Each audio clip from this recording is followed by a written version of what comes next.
Welcome to this field day for GEG 252L. So this is the field day PG3, which is the Ancient Volcanoes and Igneous Geology of Pembrokeshire. So we've arrived now at Portclaise. This is Portclaise Harbour behind me, and we're standing on the coastal path. And it's along the coastal path where most of the outcrops which we'll be looking at today occur. So here is the geological map. We're very close to St David's. St David's is this green dot here, and we've just driven down here, and this is Portclaise Harbour. So we're standing about here now. We're currently on some Cambrian sediments. We'll come and take a closer look at those later in the day, but for now we're going to head to our first field site, which is over here in Portlisky Bay. That's about 40-45 minutes walk from here.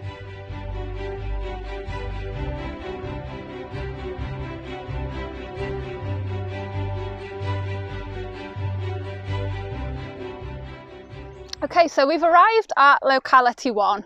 We are now in Portlisky Bay, and this is the bay behind me. So on the geological map, we've just walked from Portclaise along the coast, and we're now here. We're now in this pinky purpley coloured rock on the geological map. The rocks behind me are the oldest rocks which we will look at today. They are Precambrian age, so they're about 600 million years old. They are Upper Precambrian from the Ediacaran. So this is the outcrop we're going to go and have a look at. So let's go and take a closer look. Okay, so we're here now close up to the rock in Portlisky Bay. And the first thing you should notice is the colour. So it's this kind of pale colour, it's a yellowy colour, and it's got within it a lot of different pieces or clasts, different rock fragments. And the first thing we want to do is to try and take a closer look at what these fragments or clasts are actually composed of. So what is the composition of this rock? Well, we can see that the pieces are made of a variety of different things. So we've got these darker colour pieces in the rock here. And we've also got some lighter coloured pieces, such as this one here. And there are some nice examples of these light pieces up here as well. So if we take a closer look at the actual composition of these clasts, we have different rock types making up these clasts. And these white pieces are made of pumice. So this is telling us that this rock is a volcaniclastic rock, or it was formed in a volcanic eruption. If we next want to take a closer look at the shape of the clasts, they are different shapes actually. So we've got some more rounded clasts like this one here, and some more angular ones. There's a very large one here that's very jagged and angular. The next thing that we need to look at is the size of the clasts and how well sorted this rock type is. So you can see here that there are a variety of clast sizes. We've got big rocks like this one here, right down to smaller grains which are maybe a few centimetres in diameter, right down to all this yellowy material which is probably made of grains maybe a couple of millimetres in size. So this is a poorly sorted rock. But we can use the clast sizes within volcaniclastic rocks to be able to classify the lithology or the rock type. And we can use this diagram here. So within volcanic rocks we can split the grain sizes into ash, which is any particle less than 2 millimetres in diameter, lapilli, which is any particle between 2 and 64 millimetres in diameter, and blocks and bombs, which are larger than 64 millimetres in diameter. And we do have some large pieces like this, but this is kind of an outlier. Most of the material looks like this. It's probably between ash size and lapilli size. And so it's probably maybe 50-50 between ash and lapilli. So we'd plot somewhere in the middle here. And so we could call this rock type a lapilli tuff. So now that we've established that this rock is a lapilli tuff, we still haven't actually identified the process which has formed this rock. What was the volcano doing to be able to form this lapilli tuff? And so we need to make a few more observations. Is this, for example, a pyroclastic fall deposit?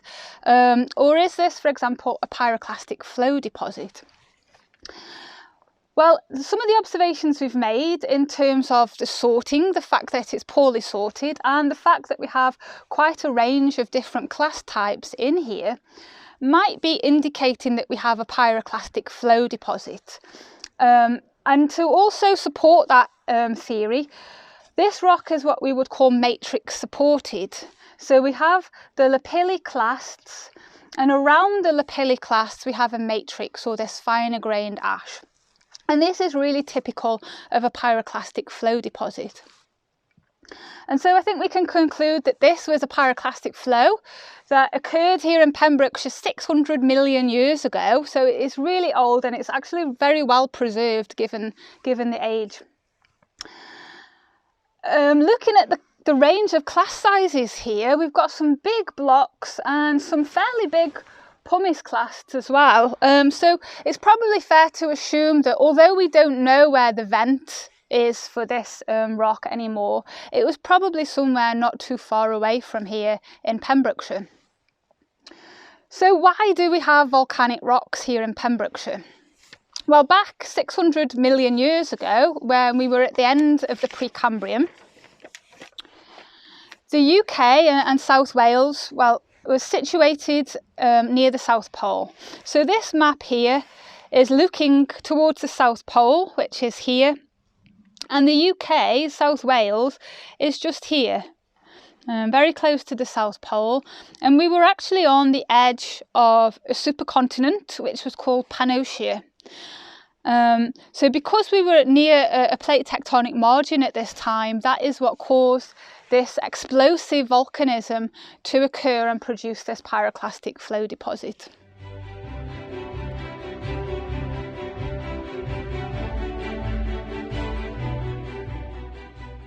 So we're now at locality 2, and we've walked from Porthlesky, we've come around the headland, and we're now in this red region here on the geological map. Behind me we have more rocks of Precambrian age, but these are slightly younger than the last outcrop we saw with the pyroclastic flow deposit. So at this outcrop we've got 3 different lithologies or rock types to look at. I'm not going to tell you what they are now, we're going to take a closer look at them in a minute. But we've got this white coloured rock, this pale coloured rock behind me. You hopefully can see there is a darker coloured rock passing through here, which we'll take a closer look at. And then there are some more subtle features which we'll go and take a look at within the white coloured rock. So we're now going to take a closer look at each 3 of these lithologies, each 3 of these rock types. We'll take a look at what they're made of, the mineralogy, and then start to think about how they formed.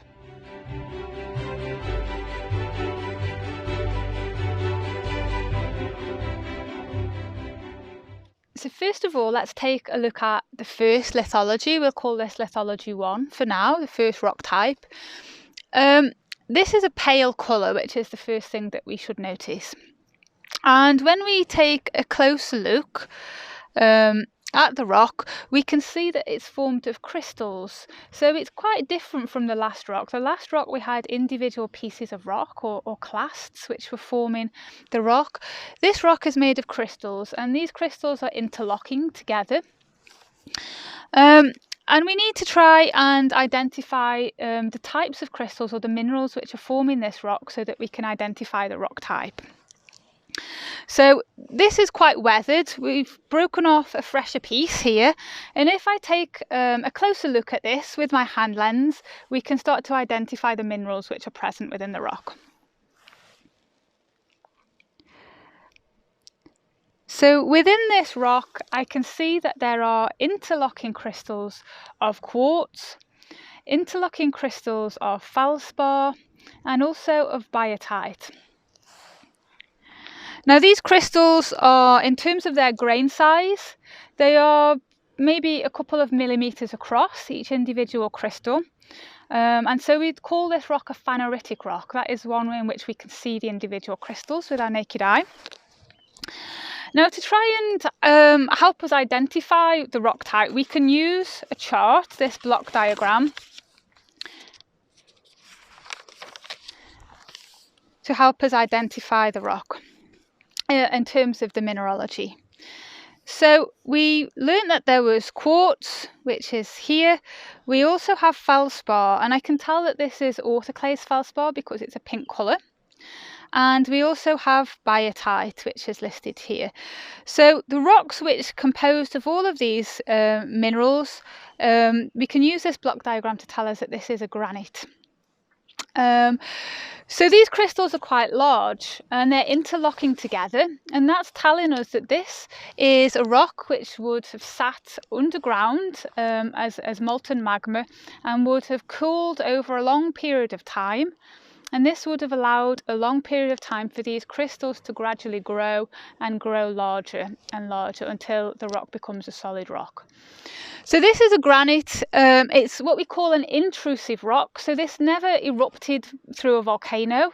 It would have been sitting below ground in a magma system as molten material, and then eventually over a period of maybe thousands or tens of thousands of years it cooled down and solidified, and these crystals grew to a large size.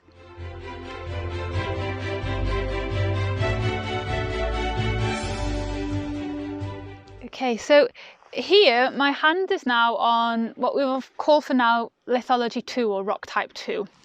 We've got granite here and the granite here, and in between the granite we've got this area here of a dark coloured rock, and this is lithology 2.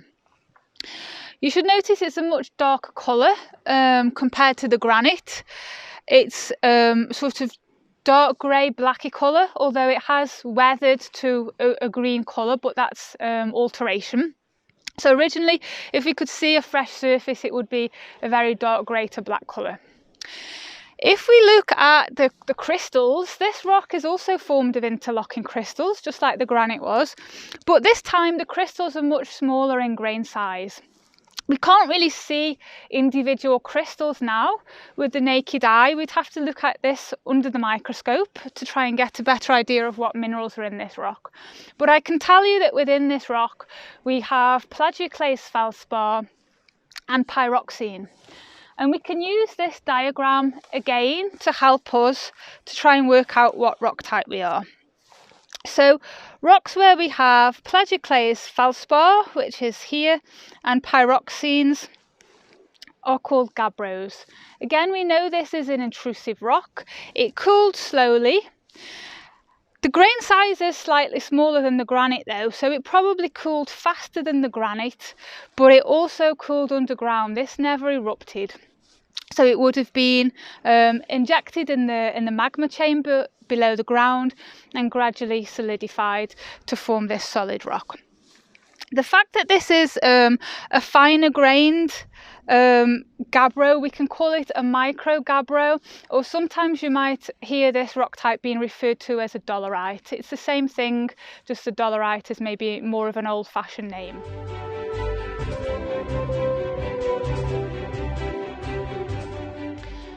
So here we are now at an example of lithology 3, and you might be able to see that there's an area running through the granite. So this is granite and this is granite, and then in here there's an area here and here which we can call lithology 3 or rock type 3. And this is much finer grained. It looks quite a similar colour to the granite, but the sizes of the crystals are much finer. In terms of the mineralogy, it's also quite similar to the granite. So the minerals within this lithology 3 are quartz and also the feldspar again, but the crystals are much smaller. And this rock type we would call an aplite. And an aplite is formed, probably related to the granite, but when the granite, the malt which formed the granite is nearly all cooled and crystallised, and the last remaining portions of the malt are left, that crystallised out to form this aplite. So we've got 3 rock types, and now we want to think how they are related to each other. So we've got the granite here, and here we've got the aplite. Which one was younger, do you think? Which one was here first? The granite in this case must have been here first because the aplite is cutting through it. So the granite must have been here first for the aplite to come through as a vein through the granite.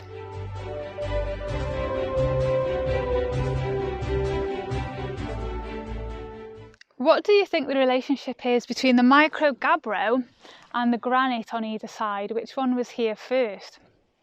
Well, again, just like we saw with the granite and the aplite, the granite must have been here first, and then the microgabbro was intruded as a dike, cross-cutting through the granite. And so we know that the granite is oldest, and in fact the granite is about 587 million years old.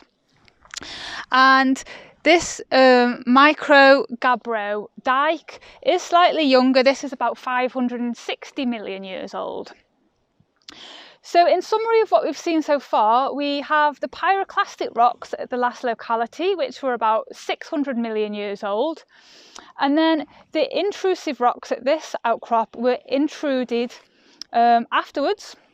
We had the granite first, with the aplite associated with the last cooling and crystallization of the granite, and then a few million years later the microgabbro was intruded afterwards into the granite.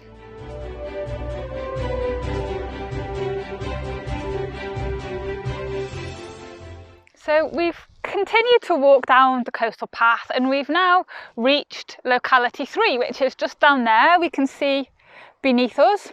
So we're now standing approximately here on the geological map, and you can see that there's areas of yellow rock and an area of a red rock passing in between in this line. Take a good look at the rocks here. There's something very interesting going on. Hopefully you can see that there are some rocks which look like they have bedding, and the bedding is orientated sort of in this direction here. There's some there and there's some over there. And then within the centre of that outcrop over there, this doesn't have bedding anymore, and it has fractures going at 90 degrees to the bedding. So this is the youngest outcrop which we're looking at today in the field. So let's go down and take a closer look and work out what's going on here.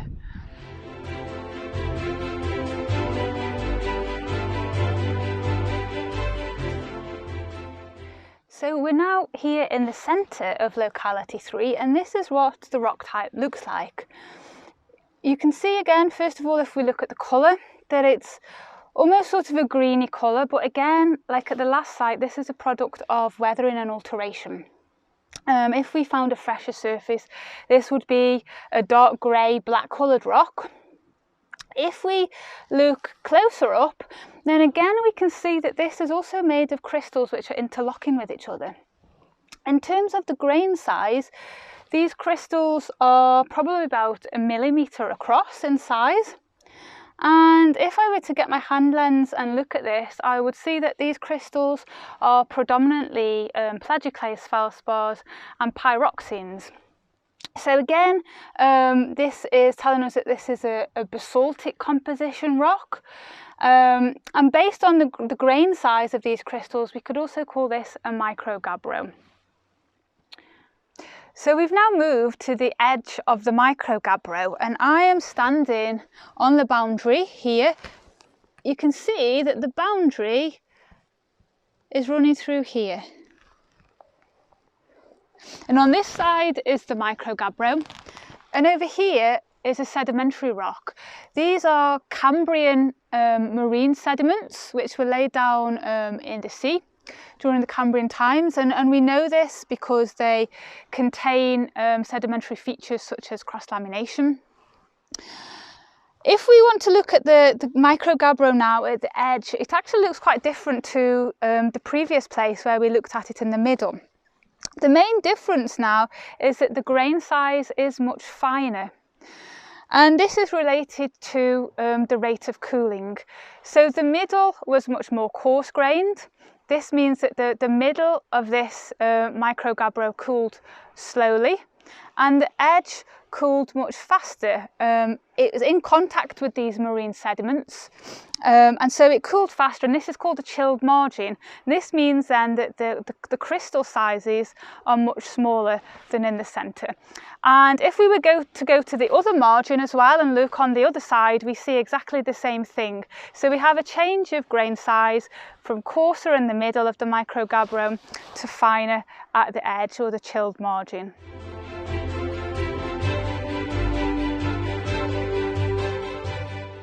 So we're now standing on the Cambrian sediments, and these sediments are layered or bedded. You can see the individual beds here, and I'm now going to take a dip and strike of these beds.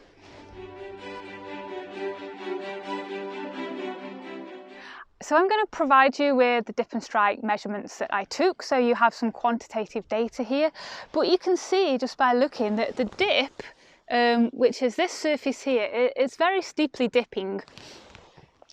Here we have the boundary with the sediments, and the microgranite is here.